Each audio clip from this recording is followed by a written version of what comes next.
Once you've made your first cut, you come and put it back where it will be, and you take your measurements of the space that is left in between your two final boards. So I take it from the rounded part.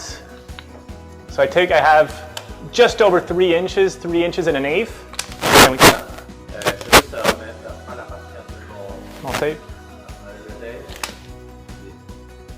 So you take your measurements.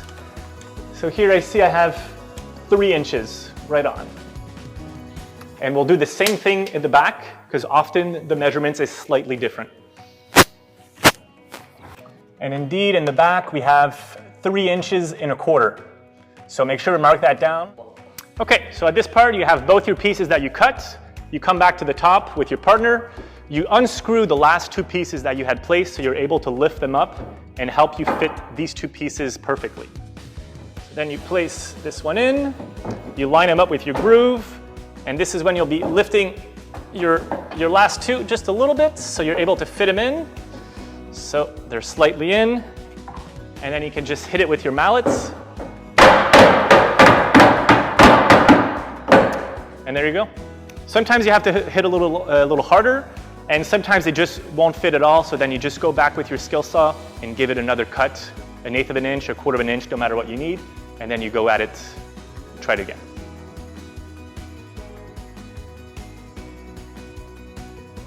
So, everything is screwed in. This is your final 2 pieces. So there's a bit of a crack, which on the outside is really not a big deal, because the shingles will come and hide everything.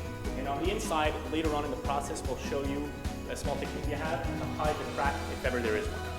So once you've taken off the rounded part, make sure to keep this part. If the cut is nice and clean, keep this part because you'll need it a little further on in the setup.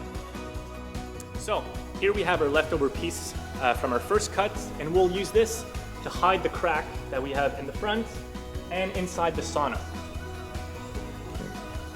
So what you'll want to do is you have to cut off these grooves in the front and in the back, but obviously it won't fit perfectly, so you just take your inside measurement and then go back on your skill saw and cut it off.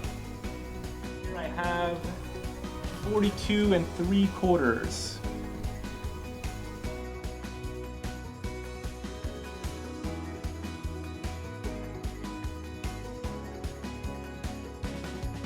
Put it all the way in the back. And so it fits perfectly, and then you'll do the same process for the front and in the back, so you can have a nice rounded part covering your whole crack from the front all the way to the back end of the sauna.